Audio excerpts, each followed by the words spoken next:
So guys, hi and welcome to today's Facebook Live, and the title of today's Facebook Live is all about how can you manage other people's performance, because managing your own performance is one thing, but managing other people's performance can be a real challenge.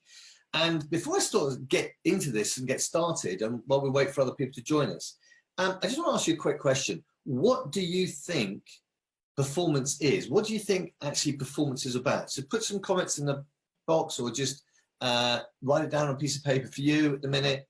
But what do you think performance actually means for you in your business? Because a lot of people will think about performance because of a particular behavior they want people to perform to, the way you want people to perform. Other people will be thinking about the activities that they want people to do, so how those things are, the quality of their activities, the quality of their performance maybe, and others are going to be thinking about the results that they produce. So it's like, how many results do people produce is going to be the one that people are looking for. So it's either the behavior, it's the types of activities, the quality of the activities they do, or it might be simply just the results. So different people have different ways of measuring performance. But the really key thing about performance is you have to measure it. So in this short video today, in Facebook Live today, I'm going to be covering how we measure performance, how we give feedback on performance, and most importantly, what is the aim of managing people in your business? Well, what are we doing it for? When I was really starting out in the hotel industry, and I sort of just started out, there's a guy called Jeffrey Gellardi, who's the general manager, I forgot his name for a minute, sorry, Jeffrey Gellardi, who's the general manager of the Lanesborough Hotel. And he was sort of my mentor as I was growing Whitley Park. And I asked him one day, I said, what is it that, what's the one key thing I should do about employing people? And he looked at me very clearly and he said, Adrian, you do not employ people to do a job. You employ people for the contribution they're going to make to your business. And that's a really important thing to hold in your mind the whole time. You're not employing somebody to fill a position, headcount. You're not employing someone to do the task. Doing the task should be what they do. You're paying people, you're employing people for the contribution they're going to make to your business. And I'm going to share some screens with you today. And the first screen I'm going to share with you is really this what I call the contribution revolution. Because every single human being out there wants to make a contribution. They want to bring something to the party. They want to contribute to their job, to their family, to the people around them. That's what human beings like to do. But we always want to make that contribution to something that is really important to us, to something that matters, not just any old thing. And we want to make sure that we are appreciated for that contribution. So in a job, if you have people working for you and you want them to contribute to you, first of all, they've got to think that the contribution or your business that they're going to contribute to is something that matters to them. When you have employees that aren't really motivated or inspired by your business, it's really difficult for them to make a contribution because they don't really understand what it is that you want them to contribute to. So you have to be absolutely clear to be able to tell people what is it that you're contributing to. They've got to understand the purpose, the vision, the values of your business. The second thing is that when someone has contributed, you've got to appreciate them. You've actually got to appreciate them for what they've contributed towards you. And appreciation isn't just saying thank you. Appreciation is really about saying to people, thank you for what you've done and the difference it's made, or the contribution it's made to the business, to the customers, or to you as an individual. And if you get that right, they contribute to something that matters to them, you appreciate their contribution, then they're going to want to make it a contribution again. But that's just sort of human nature. That's for everybody. But in a business, there's a slightly different twist on it, because what we talk about in a business is we talk about delegating to people. So we've got to delegate things to people effectively. So what does that mean in real terms? Well, the first part of delegation is engaging people. You've got to engage the people who work with you. Very simply, if you've got somebody who's fed up, bored, miserable, it's really hard to engage them in what you're trying to do as a business. So they've got to understand your purpose to the business, they've got to understand your values, and they've got to buy into it. People don't leave jobs really because the job's bad. They leave jobs because the job's purpose and their purpose don't match, so that they just get demotivated and they leave. So you need to engage people in the purpose of your business. And once you've created that by the storytelling, by telling them about your values and your purpose and your vision, once they're engaged, then it's about challenging them to deliver a particular outcome, which is very different to telling them what to do. Because when you challenge somebody, when you ask somebody a question, how are they going to deliver something to you that value? At that moment, they're challenged. Guess what? They have to make a contribution. They have to add some value here. And that's what you always want from people. And the third part of the process is actually measuring and following up. Because if you don't measure people's performance and you don't follow up with them, then poof, they ain't going to bother. Because there's no reason for doing it. Nobody's watching their back. They're not accountable to anybody. So why would they bother? And then finally, if you've got the measurement and follow-up right, is actually showing your appreciation and then giving feedback. And the feedback can be as simple as, hey, that was a really great job. You've really helped everybody. Keep doing it. That's one level of feedback. The next level of feedback might be, okay, this was really great, but there's a piece you missed out. So next time, can you look at this piece? Because that would be really great if you added that in too. Or you could ask some questions like, how did it go for you? If they were challenged by it, they may say, well, no, I didn't find that really easy. And as soon as they give you that opportunity, then you can contribute to them. You can actually say, okay, what do you need to know? What other things can I help you with that'll make it more effective for you? So the aim of being a manager or a leader is to get the best contribution out of your team. And to get the best contribution out of your team, what you've got to make sure is that they understand the challenge, that you measure and follow up with them, and you give feedback and show your appreciation. So what else is there that really matters to be able to get people to buy into what you're trying to do in your business so that you can actually engage them in producing these results for you, in contributing to your business? Well, the next part, it comes down to the relationships you have with your staff. Because when we are working with people, we need to have good relationships with our staff. So what do I mean by about a relationship? Well, a relationship is this wonderful, simple dynamic where you have people, all your relationships are going to be one-to-one. There's going to be you and one person, not groups, because actually we never have relationships with a group. We have relationships with individuals in a group. And if we think about a relationship with a group, it's this sort of general statement, but it's not individual. It has very little power. The only relationships that really have power are the relationships when it's you and one person, because that is intimate. You can actually really get together and sort things out there, and you can develop a bond with that person about a specific purpose.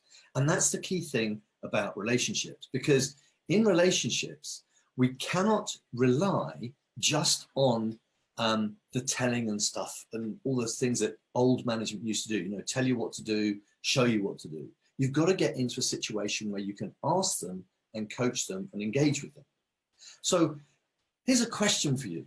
What is your purpose with your employees? That wasn't very well drawn. I'm going to do that again. So what is your purpose with your employees? Now, your purpose with your employees could be something as simple as you want to help them grow and you want them to be the best employee possible, or you might say, I want them to really progress in their career. That's what you want to do for your employees. It might be as simple as, I just want them to work really hard and make as much money as possible. Here's another question though. What do they think that your relationship with them is? What would they put in their words? If you said to them, what do you think purpose of my relationship with you is? What would they say? I asked this to a friend of mine once, a client of mine actually, and he said, well, actually, they'd probably think I'm just here to get the most out of them possible, make them work as hard as possible, make my job as easy as possible for me. I said, yeah, but actually, realistically, you want to help them, you want to grow them, you want to develop them, because you want to contribute to them as much as they want to contribute to you. But we don't necessarily talk about that. When he realized that, he started to think about his employees differently. And the interesting thing is that your employees have got to have a purpose for their relationship with you. And guess what that is? Good question. How do you know what their purpose of their relationship with you is? Well, I can guarantee you this, if you've got an employee that doesn't really enjoy the job, isn't working really hard, their purpose of their relationship with you probably doesn't match your purpose of your relationship with them. And that's why the dynamic between the two doesn't work, because the dynamic is what holds the relationships together.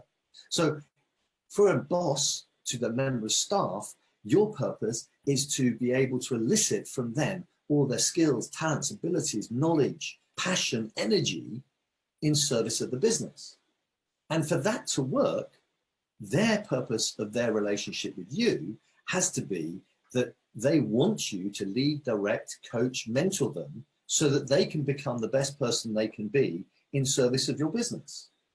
Now, if that's what they're there for, if they're there to learn and grow and develop, and they are passionate about the same business that you're in, so that they have some link to what you're doing as a business in their life, so your purpose and their purpose are slightly aligned or very aligned, then that works. But if those things don't fit, then it's not going to work.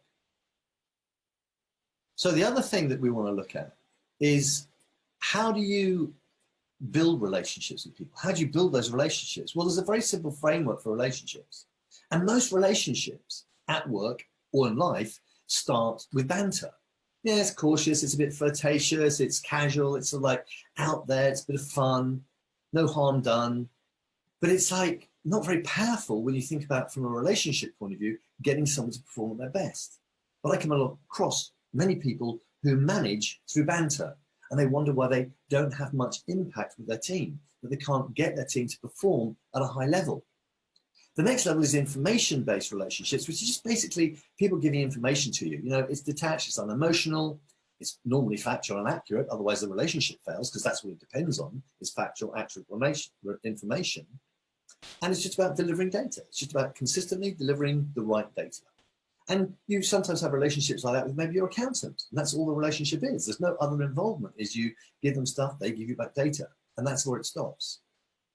And then you get opinion-based relationships, and these are about 30% of all of your relationships, because all of your relationships in this area are the relationships that are, if they're having a great day, they're great to be around. If they're not having a great day, they're not so great to be around. And just imagine that employee that walks in the door in the morning and you look at them and they've got a really sad face on and they just look grumpy and there's a little black cloud over their head as they walk in.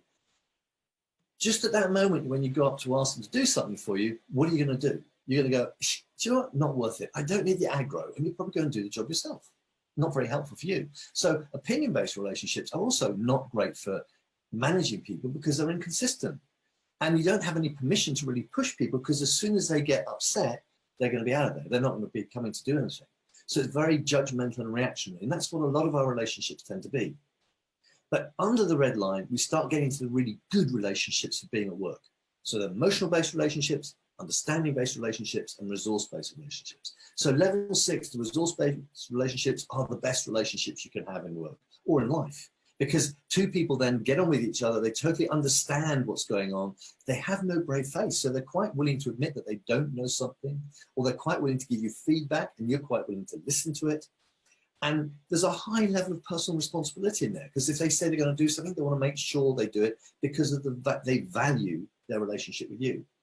And those sort of relationships help you generate the purpose of the business, and they become the role models for other employees. But we don't all start there. Where you want to start with your employees is that emotional level where people start to empathize with you and start to see the possibilities that you are giving them. They cautiously open towards you, and they give you limited permission to push you. They will take things on and they're open to being delegated to, but that increases as you go down the list. And when you get to the understanding level, those are the ones that really are going to help you grow and develop your business. So basically, those are the 4 areas that are really going to give you the 3 levels of relationship that are going to really help you push performance, because you are trying to work out how you can engage your people and your relationship with somebody. If they understand your purpose really well, then that relationships get deeper and deeper. So tips for managing other people's performance, very quickly. First tip is actually really work on your relationship with them. Work on the relationship so that you really are clear about their purpose. They're working for you. You've employed them. You're clear about their purpose. You're clear about what they want to get out of working for you. And you want to make sure they are clear what you want to get out of them being at work with you. so that there's no hidden agenda. Everyone is really clear about it. Secondly, you want to create an opportunity for you to challenge your employees to make a contribution to you. You want to challenge your employees to make a contribution. And thirdly, you want to make sure that when you have given them a challenge, you let them get on with it. You get out of the way. You may have to do some coaching to show them what to do at first, but then you've got to let them try. If they fail, step in and help them, but actually let them try. Give them permission to fail, and then help measure and give them feedback about the process and really acknowledge them for the efforts they're making. Now, this may sound like hard work, but if you get into the routine of doing this with your staff on a regular basis, especially the appreciation part, you'll be amazed at how quickly your employees will start to improve their performance for you. And if there's one thing that you really get clear right from day one, is what are you doing it for? Share your purpose, your vision, and your values. Give them a clear understanding of what you're trying to do for your business, what impact you're trying to have on your customers, how you want your customers to feel.